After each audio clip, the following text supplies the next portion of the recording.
Bienvenue sur Let's Game, c'est JD pour une nouvelle. Vous connaissez Let's Game, c'est votre plateforme sur laquelle il est question de relations intergenres, hommes et femmes, dans le but de mieux comprendre et ainsi de mieux interagir avec l'autre. Pour cette nouvelle, nous allons traiter un sujet très intéressant.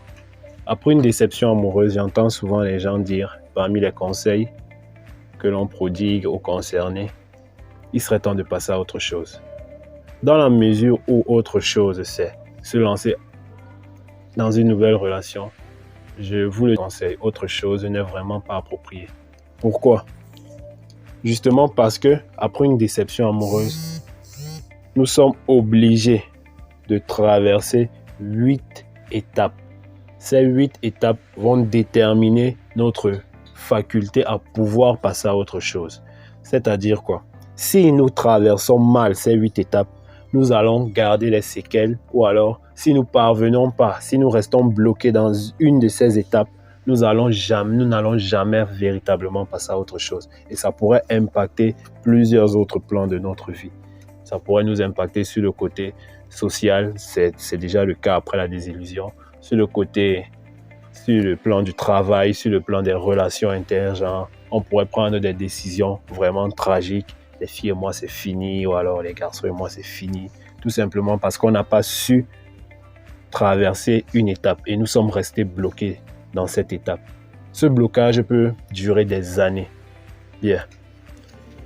La première étape est celle du choc. Après une déception amoureuse, nous sommes en état de choc. Ça, c'est un fait. Mise en scène. Vous vous projetez avec votre partenaire dans le futur. Vous espérez avoir 7, 8, 10 enfants, vivre dans une belle maison, passer vos vieux jours ensemble. Très belle histoire. Sauf qu'un jour, en rentrant du travail, vous la trouvez dans des positions très très difficiles avec quelqu'un d'autre. Peu importe votre degré de stoïcisme, vous serez en état de choc. Et c'est le début de ces 8 phases. Bien, l'état de choc, généralement, la bonne nouvelle, c'est que ça ne dure pas plus de 3 jours. J'entends souvent les gens dire une semaine plus tard, ouais, mais je suis sous le choc. Non, vous n'êtes plus sous le choc. Vous êtes à une autre étape, mais vous n'êtes plus sous le choc. Bien, comment se comporter quand nous sommes sous le choc? Généralement, il n'y a pas de conseil. Acceptez, passez vos 3 jours sous le choc et avec un peu de chance, vous allez survivre. Vous voyez que ce n'est pas tuant. Nous allons passer à la deuxième étape, le déni. Ici, c'est légèrement un peu plus compliqué. Parce que le déni, c'est comme le bras droit du méchant, vous voyez. Dans ces films où le méchant est moins fort que son bras droit. Je n'ai pas d'exemple là présentement. Ah oui, So Close par exemple. On avait le bras droit du méchant qui était le mec le plus balèze et tout. Le déni vient avant le boss de fin, mais croyez-moi, il peut faire des dégâts. L'état de déni, c'est quand vous commencez à vous faire des films dans votre tête. Vous avez vu quelque chose. Vous savez que vos yeux fonctionnent très bien. Vos oreilles ne sont pas défaillantes. Mais votre cerveau essaye de vous convaincre du contraire. Vous avez vu votre femme avec un autre homme. Vous avez vu votre mari avec une autre femme. Mais votre cerveau veut vous faire comprendre autre chose. Non, c'était son ami. En fait, peut-être qu'il était juste en train de repasser son habit sur elle. Bref, le déni, c'est quelque chose d'extraordinaire.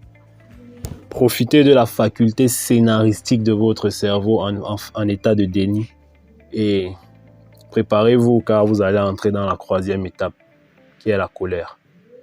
Ici, le conseil est simple, évitez la personne. Ces derniers temps, je vois des meurtres qui se commettent, des actes de violence entre des personnes qui disaient s'aimer. C'est parce qu'elles n'ont pas su gérer cette troisième étape-là. La colère peut nous pousser à faire des choses atroces. Donc, première chose, quand vous sentez la colère monter après le déni, évitez la personne. Évitez-la vraiment. Ne faites pas semblant, évitez-la. Deuxièmement, essayez de vous occuper l'esprit pour pouvoir vite passer à la prochaine. Occupez-vous l'esprit. Trouvez-vous un hobby. Si c'est déjà le cas, tant mieux. Traînez avec les potes. Mais faites tout pour éviter la personne. Ça, c'est la priorité.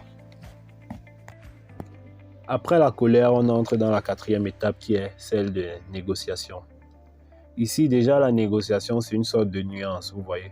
Étant donné que le déni vous a miroité des scénarios où votre partenaire ne vous aurait pas vraiment trompé ou un truc du genre, vous commencez à vouloir avoir le cœur net là-dessus et vous entrez dans une sorte de négociation. Vous repartez vers la personne dans l'espoir d'avoir des explications qui vont vous satisfaire. Ce n'est pas la chose à faire, croyez-moi, je vous assure. Si la personne n'est pas venue à vous avec des objets, des preuves objectives, des éléments objectifs ou alors des preuves irréfutables, n'allez pas vers elle. La négociation, c'est la chose vraiment évitée.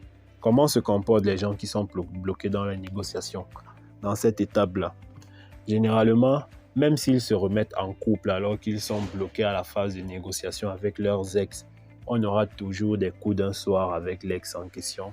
On aura toujours ce petit truc-là, on va toujours vouloir revenir vers la personne en essayant tout le temps d'avoir des explications sur ce que l'on a vu.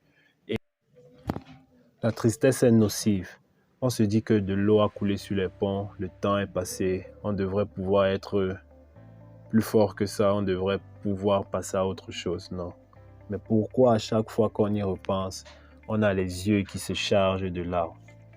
Tout simplement parce que la tristesse ne connaît pas, ne se laisse pas influencer par le seul facteur temps. Il va falloir fournir un minimum d'efforts pour pouvoir traverser cette phase. Et pour traverser la phase de tristesse, je vais revenir sur un conseil, c'est évadez-vous. Évadez-vous. Faites quelque chose, ne restez pas là, profitez de cette tristesse, mais évadez-vous. Et à chaque fois que vous avez des sentiments qui remontent, n'allez pas vers la personne. Commencez à intégrer le fait que vous avez été trahi. Ça va passer, croyez-moi. N'essayez pas de combattre ce sentiment. C'est surtout la chose à ne pas faire. Intégrez-la petit à petit. Vous allez vous rendre compte qu'avec le temps, cette tristesse va diminuer jusqu'à vous pousser à la 6e étape qui est l'expérimentation. La 6e étape, quant à elle, a une saveur particulière. C'est le début de la pente montante et je l'ai appelée l'expérimentation. L'expérimentation ici consiste à se redonner des couleurs, à recommencer à se projeter. Après la désillusion, vous avez traversé ces 5 étapes qui vous plongeaient l'une après l'autre dans la souffrance, dans une tristesse profonde. Maintenant que vous les avez toutes traversées, vous pouvez recommencer après avoir tiré des leçons de cette relation, bien sûr, et de vos manquements, parce que je ne dis pas que votre conjoint est le seul coupable, non. Vous avez vos parts de responsabilité dans sa tromperie, oui, croyez-moi. Vous pouvez maintenant à nouveau vous projeter. Vous pouvez imaginer un nouveau futur. C'est là que le temps peut commencer à faire sa magie. C'est à ce moment qu'on peut laisser le temps faire les choses. Mais avant, non, on a forcément eu besoin d'aide. On a eu besoin d'implication. Donc, durant la phase d'expérimentation, c'est moins difficile que les autres. C'est vrai, on a toujours des bribes des précédentes étapes, c'est-à-dire la colère, le déni, le choc. Et c'est durant cette étape que vous pouvez vraiment laisser le temps faire ses choses, faire sa magie. Vous pouvez laisser le temps et le temps va vous permettre de vous remettre en couple et puis de fil en aiguille, vous conduire tout doucement vers la prochaine étape qui est celle de la décision. Une fois que vous avez commencé à expérimenter autre chose dans votre tête, vous pouvez calmement prendre une décision. Ne jamais, ça c'est un conseil à 10 millions, ne jamais prendre une décision en état de choc. Ne jamais considérer ces décisions. Les filles, moi c'est fini, regardez ce qu'elle m'a fait, oh les hommes sont tous les mêmes, bla bla bla. Tout simplement parce que une décision prise en état de choc nous engage. C'est une décision que nous avons prise. Nous n'avons pas, notre cerveau n'intègre pas le fait que nous étions sous le choc. Ce qui veut dire que quand nous n'allons pas respecter cette décision, nous allons nous en vouloir nous-mêmes. Combien de fois on a dit les filles, moi c'est fini, mais après on s'est retrouvé avec des filles et puis on s'est senti coupable d'être avec des filles. C'est bizarre. on a l'impression que nous ne valons pas grand-chose, notre parole ne vaut rien. Non. C'est juste qu'on a pris une décision au mauvais moment. C'est après la tristesse et après l'expérimentation que nous avons suffisamment d'idées claires et objectives pour pouvoir prendre une décision. Et généralement, ce n'est pas ce genre de décision que nous prenons. Nous prenons des décisions réfléchies. Du genre, ouais, des filles comme ça, par exemple, ça peut aller à condition que je surveille ici qu'elles fassent ça. Vous voyez, on a plus de responsabilité dans ces décisions à ce stade. Bien, le plus dur est passé. Nous avons pris une décision. Place à la dernière, la 8e étape, l'intégration. L'intégration a une saveur particulièrement douce et amère.